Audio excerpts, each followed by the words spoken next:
This is GM Word of the Week, and I'm Fiddleback. Phantom Ship. There are some images that stay with you forever. Images, scenes, moments in time that stay with you forever. Sometimes they are incidents from your real life that you can't forget. Sometimes they are scenes from books or movies that get lodged in the dark recesses of your brain. If they're powerful enough, they enter the collective unconscious, haunting generation after generation. Oh sure, most of the time you don't even know they're there. In your mind, they sail beyond the horizon, beyond the edge of sight. But every once in a while, the mists of your memory clear. These half-remembered things begin to emerge from the shadows of the past. They sail along the distant curve of your consciousness. Gusts of fear blow through you like the chill of an icy sea wind, and then the fog of your mind closes in around them again. And they are gone once more. We want to tell you a story. When we were young, and we don't remember how old we were. When we were young, our parents took us and our sisters to the Walt Disney World theme park in Orlando, Florida. They saved up all year for the trip, and we were pretty dang lucky to have a chance to go. For the most part, we had a blast. At least as far as we can remember, because most of the trip has faded from our memory. Except one part. There's one part we can never forget. Our parents convinced us to ride the Pirates of the Caribbean ride. Now, we have to admit that when we were young, we were kind of timid. We weren't the fan of thrill rides and scares and chills that we are now, so it took a lot of convincing. The tricky part was convincing us the ride was not a thrill ride, that it would not go upside down, and it was not a fast ride. Finally, after much convincing and many reassurances, we agreed to go on the ride. We'll explain a few things here, for the benefit of those of you who have never been to Disney World or Disneyland, or for those of you who are not theme park aficionados. The Pirates of the Caribbean is what is called a dark ride. And the Disney theme parks are pretty big on dark rides. A dark ride is an enclosed ride which takes passengers on a vehicle through various scenes and sets. The scenes usually involve animatronics, special lighting, and various special effects. Everything from fog to strobe lights to pyrotechnics. They can be gentle and romantic like the old Tunnel of Love type rides. They can be educational like the various rides at Disney's Epcot theme park, or they can be scary and exciting like haunted house rides. Now we should point out that the name Dark Ride doesn't refer to the fact that the ride is dark. Some are, some aren't. It depends on the theme. It means that the ride is completely enclosed and relies on artificial illumination. If you shut off the lights, it'd be dark. One of the earliest dark rides that led to their popularity at Disney parks wasn't made for Disney at all. See, in 1964, the World's Fair was being hosted in Queens, New York. General Electric, or GE, was working on a pavilion to showcase how far technology had taken people, and how much further it would take them yet. They called it Progress Land. For the centerpiece of the pavilion, GE had this concept for a rotating theater. It would carry the audience through various scenes of technological progress, each scene filled with animated talking figures explaining the wonders on display. And GE knew the Walt Disney Company had the technology to do it. See, Disney spent years perfecting this technology they called audio animatronics. Audio animatronics are stationary robotic performers. Disney began rolling out the technology at their Disneyland theme park. The first attraction, opened in 1963, was the Enchanted Tiki Room. It was a sort of tropical dinner theater. Guests could enjoy a meal while audio animatronic tropical animals sang and danced and told jokes. And it was a big hit. Too big a hit, it turned out. See, Disney had placed an animatronic bird next to the queue to talk to guests while they waited to go in. And the audience proved to be so enraptured by the bird that it slowed the queuing lines down to a crawl. In the end, the bird had to go. GE contacted Disney to have them develop the Carousel of Progress inside Progress Land. And Disney delivered an unrivaled animatronic performance. It was a huge hit. So big a hit, in fact, that the attraction moved to Disneyland in California after the World's Fair ended in 1965. And so big a hit that Walt Disney wanted to do more with the animatronic technology. Not a simple show, not a mere rotating theater, an entire ride. Perhaps, they thought, the riders could ride through various animated scenes. Say, in a boat driven along a slow-moving canal by a track under the water. And they could enjoy scenes of swashbuckling pirate fun. And in April of 1967, Pirates of the Caribbean opened in Disneyland to rave reviews. It was so well-liked that a duplicate of the ride opened in Walt Disney World in Florida in 1973. And in Tokyo Disneyland in 1983. And in Disneyland Paris in 1992. And in movie theaters across the country in 2003. And 2006. And 2007. And 2011, and 2017. But we're getting ahead of ourselves. Pirates of the Caribbean is not a scary ride for the most part. It's action-packed and exciting, sure. Really, it's riding a slow-moving boat through kind of comic swashbuckling pirate adventure scenes. But it does start off with the boat plunging down a small waterfall. Well, a slight incline to be fair, but at a young enough age, it's all the same thing. And the ride pauses right at the top of the waterfall for drama and tension. A simulated storm rages around you, which, in itself, can seem quite daunting if you are young enough.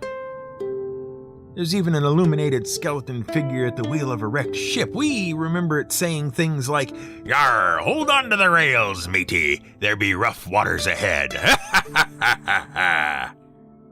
Yikes. It's a momentary thing. The boat holds there for a few seconds, then, released, it slides down the waterfall and the ride proper starts. Unless the ride gets stuck. In which case, you sit atop a perilous plunging waterfall staring wide-eyed into a pitch-black drop filled with rushing water as a storm rages around you and a nightmarish undead cackling skeleton in command of a ghost ship warns you you're lost forever in the briny deep unless you stay seated, and an ominous voice makes a point of emphasizing that dead men tell no tales. Quadruple yikes. That kind of thing sticks with you. Not only that, it really damages the trust a child has for their parents. Now, you might be wondering why we bring this up. Apart from the fact that we needed to get that off our chest. We bring it up because few of the haunting images that grace the spooky, scary fantasy adventure spectrum are more chilling than a skeletal ship. With tattered sails and rigging strung like broken spiderwebs blowing on an unfelt wind, it emerges from a dark fog on a pitch-black nighttime sea, glowing with eerie supernatural blue light. See? You can picture it. It's good. Disney has certainly gotten a lot of mileage out of it. And almost $5 billion. We're talking of the film franchise we hinted at above, the one that started in 2003 with the release of Pirates of the Caribbean, The Curse of the Black Pearl. Directed by Gore Verbinski and produced by Jerry Bruckheimer. Starring Johnny Depp, Jeffrey Rush, Orlando Bloom, and Keira Knightley. And look, whatever you might think of the franchise now, you have to admit that first film was pretty dang good. Good enough to the tune of over $650 million on a $140 million budget. We really enjoyed it. The first film tells the story of the cursed pirate crew of the Black Pearl, known in the pirate and sailing business as a phantom ship. Well, sort of. We'll get to that. Look, we really don't need to rehash the plot, except to say that the Black Pearl is a ship whose pirate crew did evil things and offended some Aztec spirits. They managed to get themselves cursed to forever roam the seas as undead and prey on the ships of the living. Fairly standard stuff. In fact, the plot works so well that they used it again in the sequels, with another different ship called the Flying Dutchman, also cursed to roam the sea forever because of evil things and curses and stuff. And we will come back to that, we promise. But we should mention, the successful Pirates of the Caribbean film wasn't made because of the ride. Not exactly. But it almost didn't get made because of a different Disney attraction. So, there were these two screenwriters named Ted Elliott and Terry Rossio, right? They worked on Disney's Aladdin back in the 90s. After that movie was such a success, they decide what they really want to do next is a pirate movie. They love pirates. They think it'll be great fun. So they start writing a script and pitch it to Disney. But Disney doesn't want it. No studio does, in fact, because who watches pirate movies anymore? But the duo doesn't care. They write the script anyway. Meanwhile, at Disney, there's this idea floating around. They want to start doing film adaptations of popular Disneyland rides and attractions. They compile a list of possibilities. It, of course, includes Pirates of the Caribbean. Screenwriter Jay Wolpert is asked to head the project, and producer Jerry Bruckheimer becomes interested. So they ask various screenwriters to come in and try their hand at it, which is brilliant because they hate every script brought to them. The ones based on the ride, and the ones that were pretty much standard pirate movies. And then Bruckheimer got in touch with Elliott and Rossio, the people who had their pirate movie script collecting dust for years. A pirate movie tinged with the supernatural. A pirate movie with comedic elements and fun characters and lots of charm. And Bruckheimer realized that's what he wanted. Something that wasn't a conventional pirate movie. Something that could combine funny and scary the way the Disney ride did. And something with a supernatural element to it. And then Disney CEO Michael Eisner heard about the project and decided to kill it. See, Disney had just lost a lot of money with this whole movies based on theme park attractions thing. You remember the movie The Country Bears? Yeah, neither does anyone else. It was based on the Disney animatronic attraction called the Country Bear Jamboree, and it bombed hard. So Eisner decided to kill the Pirates of the Caribbean movie before any money got wasted on filming. And then Bruckheimer showed him the concept art and storyboards and models. And it worked. The movie got made anyway, and it was also given the subtitle Curse of the Black Pearl, so that they could make sequels if they wanted to. And that brings us to the Flying Dutchman, and to phantom ships. The Black Pearl was a phantom ship invented for the film, but it has the legend of a specific ghost ship as its basis, the Flying Dutchman, as was the ghost ship in the sequels, which was outright called the Flying Dutchman. The Flying Dutchman is a nautical legend that has haunted the seas for generations. The basic legend is actually pretty simple. There's this ghost ship that sails the seas called the Flying Dutchman. Sometimes sailors see it. Most often, it appears out of a supernatural reddish light, and sometimes out of a dark fog. And any crew that lays eyes on the Flying Dutchman is about to have a very bad day. One of the oldest and best-known accounts of an encounter with the Flying Dutchman comes from July of 1881. From a young man, soon to be King George V. At the time, he was only Prince George. He and his older brother, Prince Albert Victor, are aboard the HMS Bacchante near Australia. According to Prince George, around 4 a.m. on a calm, clear night, a red light appeared on the horizon. A crewman called out from the topmast that he could make out a ship in the light. Others saw it too. And then without warning, the crewman fell from the topmast and struck the decks, dead. Similar sightings have happened throughout maritime history, also reportedly accompanied by disaster. Even in the modern era. Residents of Cape Town, South Africa saw a ghost ship appear and disappear on the horizon in 1939. During World War II, both British and German crews spotted the phantom ship in various places. But stories of the phantom vessel date back hundreds of years. Various literary works in the 1790s describe ghost ships appearing out of storms or fogs, always as heralds of disaster. Look at the famous 7-part poem by Samuel Taylor Coleridge, The Rime of the Ancient Mariner. The appearance of a ghost ship foreshadows the death of the entire crew, save the titular mariner. Granted, that's a minor moment in the story compared to what everyone misunderstands about the albatross, and the oft misquoted line about there being water, water everywhere, nor any drop to drink. But we digress. The point is, the Flying Dutchman is an old story. The problem is, we can't say quite how old, because no one is sure how the story got started or where the ghost ship came from. In the most popular version of the legend, the ship's captain is a man named Hendrik van der Decken, called the Dutchman, because he was Dutch. He's a merchant mariner with the Dutch East India Company, and he carries goods between Europe and India. Now, the route from Europe to India took a ship around the Cape of Good Hope, named in the same way that Greenland got called Greenland and Iceland, Iceland. Marketing. The Cape of Good Hope is a rocky little spit of land at the very southernmost tip of Africa. If you want to go around Africa, you have to go around it. The first charting was done by Bartolomeu Dias of Portugal in 1488. He set out to figure how big Africa was and how far you had to go to get around it. The Cape of Good Hope is where warm water from the Indian Ocean collides with cold from Antarctica. Because of that, rough seas and violent storms used to rack ships in the waters offshore on a regular basis.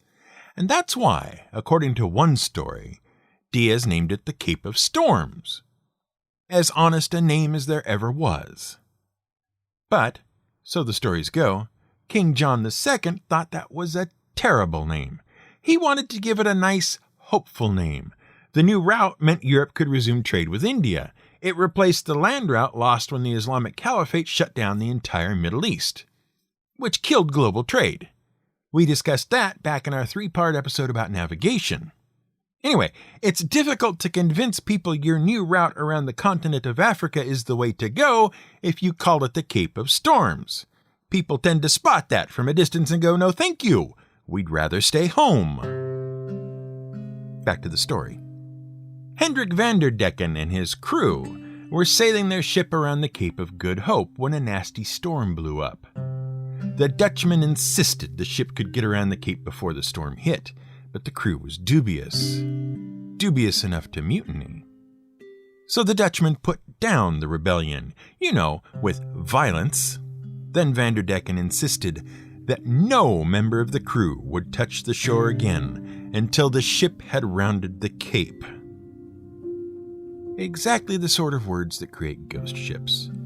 Because sure enough, the ship wrecked in the storm.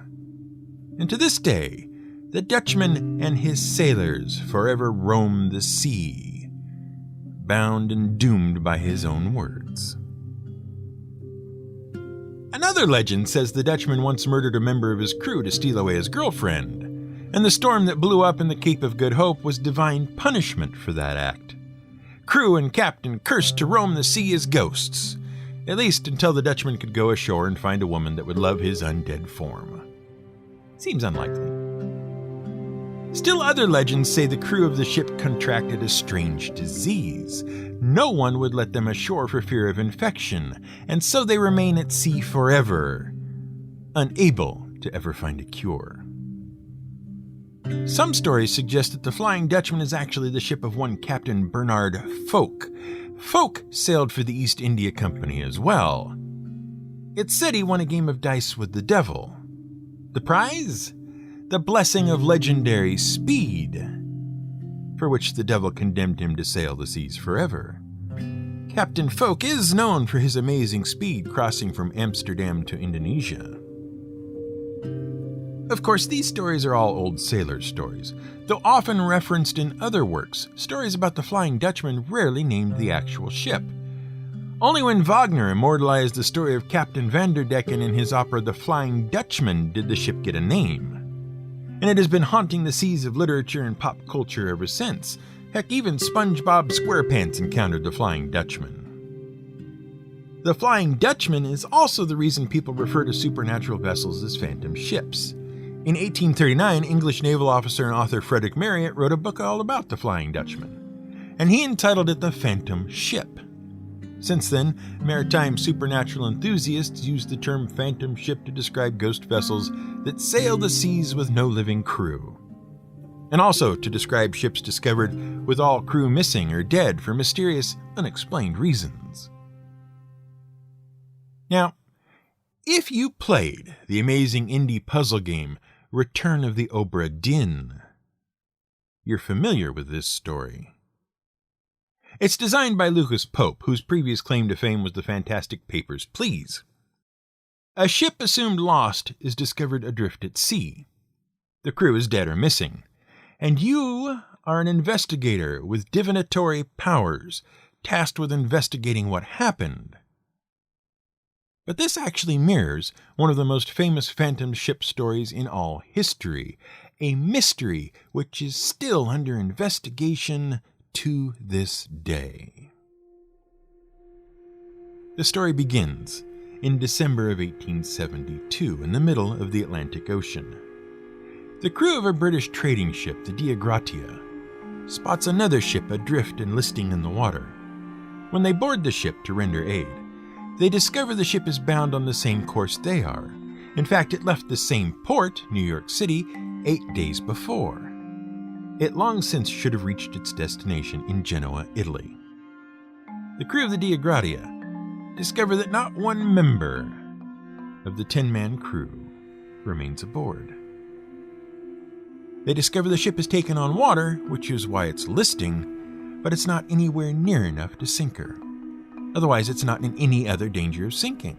The ship's cargo, 1,800 barrels of industrial alcohol, is intact. The crew's belongings remain in their cabins. The ship's stores of food and water are intact, and the ship's one lifeboat is missing.